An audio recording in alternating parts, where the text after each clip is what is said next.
Nietzsche, com 27 anos, publicou a sua primeira obra chamada O Nascimento da Tragédia, em homenagem a Richard Wagner. Nietzsche buscou interpretar o sentido da cultura grega a partir do trágico, para entender a verdadeira arte que para ele é a arte da tragédia. E o trágico é justamente uma força primordial e necessária à renovação da cultura grega. A arte e o trágico são dois temas que atravessam a filosofia de Nietzsche. Sendo que a vida é contradição e sofrimento, o ser humano somente irá encontrar a sua salvação na arte e na criação artística. Pois é pela arte que há a superabundância da vida e a superação de si mesmo. Nietzsche propõe uma metafísica da arte, que é uma espécie de filosofia do futuro, onde, por meio da arte, o ser humano encontrará a salvação. E claro que ao falarmos da arte, teremos que abordar o apolíneo e o dionisíaco em Nietzsche. O apolíneo e o dionisíaco são duas pulsões artísticas fundamentais que permitem explicar o processo de criação. Eles são antitéticos porque Apolo simboliza o deus solar e Dionísio simboliza o deus obscuro. E essas duas divindades gregas são modeladas em dois processos fisiológicos, o sonho, Apolo, e a embriaguez, Dionísio. O sonho apolíneo simboliza o mundo da beleza, das artes plásticas, e a embriaguez dionisíaca simboliza o mundo do êxtase, do informe, da música, portanto. E a união desses dois deuses permite compreender o mundo da genialidade da arte grega, onde o artista, inspirado em Dionísio, faz as suas criações. Então Nietzsche, por meio da dualidade desses dois deuses, explica a dualidade da criação artística.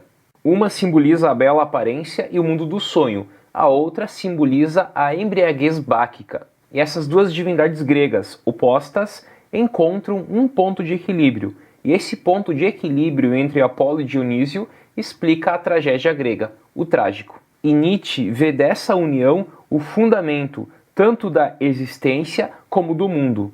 A existência e o mundo são fundamentados a partir da união de Apolo e Dionísio. E desse modo é pela arte que nós conseguimos olhar profundamente a vida e a totalidade. O espetáculo trágico é formado a partir de um triplo escalonamento entre o herói trágico, o espectador e o coro, e esse triplo escalonamento forma o todo. Diz Nietzsche na obra O Nascimento da Tragédia: a unidade está no coro trágico, cujos cantos exprimem os sofrimentos de Dionísio.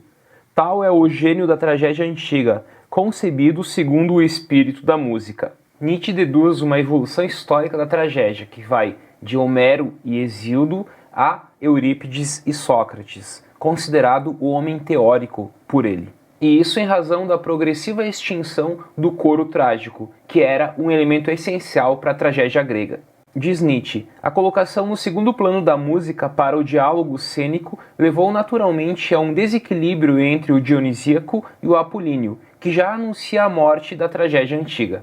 Nietzsche desenvolveu a ideia de que a repressão do trágico se deu a partir da influência do homem teórico, de Sócrates, que possuía um otimismo exagerado. Sócrates era antiartístico, porque ele via a salvação por meio do conhecimento e da verdade, e não por meio da arte. Por outro lado, Nietzsche vê a salvação pela verdade, e não pelo conhecimento ou pela verdade. O conhecimento e a verdade se dá por meio desse racionalismo na antiguidade, que surgiu a partir do período do século V, por exemplo, com Sócrates, com Platão, e principalmente também por meio da moral cristã, que se deu a partir do cristianismo.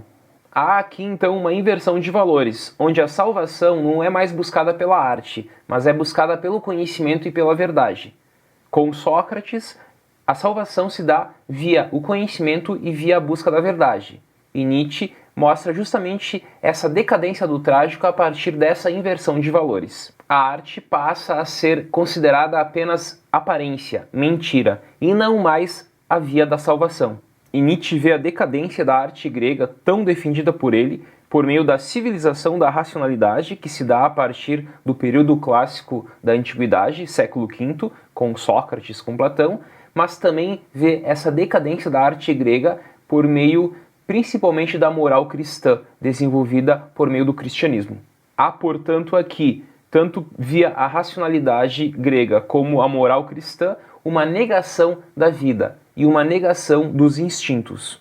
E Sócrates representa, portanto, o nosso ancestral e o arquétipo da nossa civilização moderna decadente e nihilista, porque se reprime a dimensão trágica da vida e se caminha para a ruína.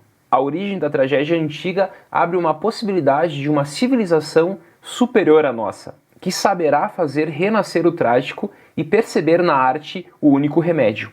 Finalizo com uma frase de Nietzsche na obra O Nascimento da Tragédia, de 1872. Diz ele: "Considero a arte como a tarefa suprema e a atividade propriamente metafísica desta vida." Até mais.